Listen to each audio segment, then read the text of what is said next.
ભાવનગરથી હાલ મહત્વના સમાચાર સામે આવ્યા છે। ભાવનગરથી આ મહત્વપૂર્ણ વિગતો પ્રાપ્ત થઈ છે।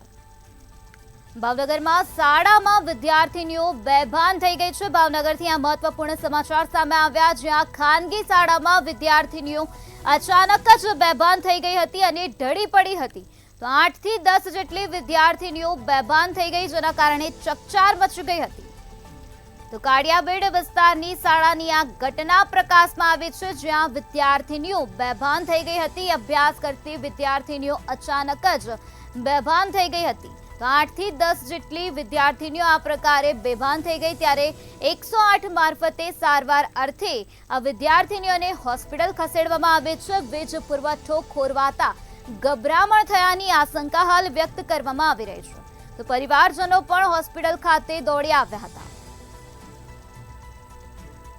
તો કાળિયાબેડ વિસ્તારનો આ બનાવ સામે આવ્યો છે। કાળિયાબેડ વિસ્તારની ઘટના પ્રકાશમાં આવી, જ્યાં શાળામાં વિદ્યાર્થીનીઓ બેભાન થઈ ગઈ હતી। અભ્યાસ કરતી વિદ્યાર્થીનીઓ અચાનક જ બેભાન થઈ ગઈ, ત્યારે તેઓને સારવાર અર્થે હોસ્પિટલમાં ખસેડવામાં આવી હતી। ભાવનગરની શાળાનો આ બનાવ છે, જ્યાં 8 થી 10 વિદ્યાર્થીનીઓ અચાનક જ બેભાન થઈ ગઈ।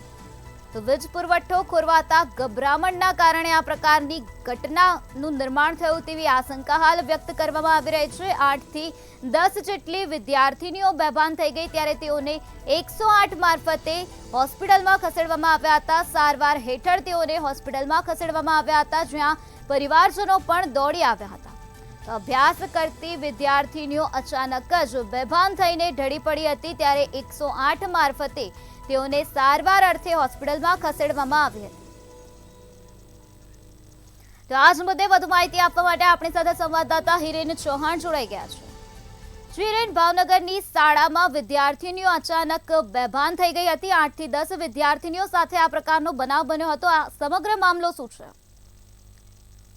જી ચોક્કસ જણાવો તો ભાવનગર શહેરના કાળિયાબેડ વિસ્તારમાં આવેલ સરદાર પટેલ એજ્યુકેશન સંસ્થા જે શાળા છે તે આગળ કહી શકાય કે આજે બપોરની આ ઘટના છે। સૌપ્રથમ જે સૂત્ર પાસેથી માહિતી એવી મળી હતી કે આ શાળામાં 22 જેટલી વિદ્યાર્થીનીઓ છે બેભાન થઈ હતી, પરંતુ હોસ્પિટલ ખાતે જે વાલીઓ સાથે જયારે વાત કરવામાં આવી ત્યારે વાલીઓએ જણાવ્યું હતું કે લાઇટ વહી ગઈ હતી શાળાની અંદર, અને ત્યારબાદ પણ વિદ્યાર્થીઓને બહાર જવા દેવામાં નતા આવ્યા। ત્યારે સફોકેશન થતા વિદ્યાર્થીઓ બેભાન થઈ હતી, જેમાં 10 વિદ્યાર્થીઓ છે તે બેભાન થઈ છે। તેને 2 વિદ્યાર્થી સરકારી હોસ્પિટલમાં, ત્યારે અન્ય વિદ્યાર્થીઓને ખાનગી હોસ્પિટલમાં ખસેડવામાં આવી છે।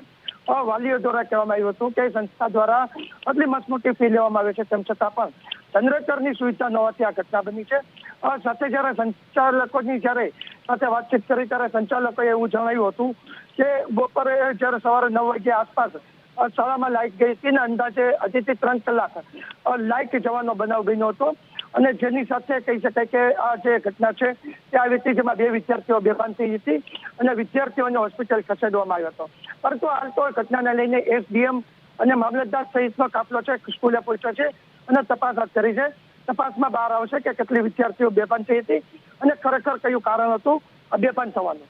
જી, અત્યારે આ વિદ્યાર્થીનીઓની હાલત કેવી છે? પરિવારજનોની અત્યારે શું માંગ છે?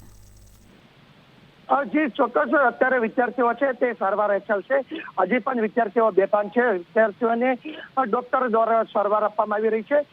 વિદ્યાર્થીઓ ભાનમાં જયારે આવશે ત્યારે પણ ખરેખર ખબર પડશે કે હકીકતે બનાવ શું બન્યો હતો અને બેભાન થવાનું કારણ છે એ શું છે। જી, વહીવટી તંત્ર દ્વારા અત્યાર સુધીમાં શું તપાસ હાથ ધરવામાં આવે છે?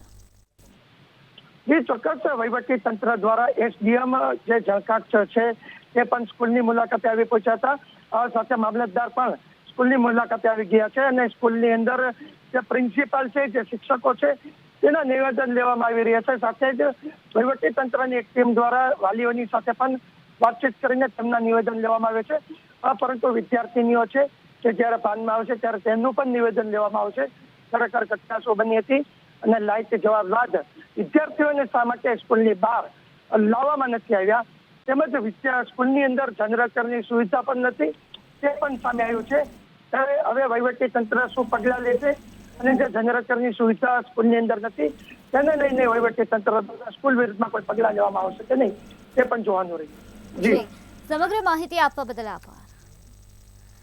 તો આ સમગ્ર મામલામાં અત્યારે વહીવટી તંત્ર દ્વારા વધુ તપાસ હાથ ધરવામાં આવી છે. 8 થી 10 વિદ્યાર્થીઓ સાથે આ પ્રકારનો બનાવ બન્યો હતો. વીજ પુરવઠો ખોરવાઈ ગયો હતો અને જેના કારણે ગભરામણ થવાના લીધે આ વિદ્યાર્થીનીઓ બેભાન થઈ હોવાનું અત્યારે અનુમાન લગાવવામાં આવી રહ્યું છે. પરંતુ સાચું કારણ શું હતું તે તો તપાસ હાથ ધરવામાં આવશે, તેના બાદ જ ખબર પડશે. તો કાળિયાબેડ વિસ્તારની શાળાની આ ઘટના સામે આવી છે, જ્યાં અભ્યાસ કરતી વિદ્યાર્થીનીઓ અચાનક જ બેભાન થઈ ગઈ હતી.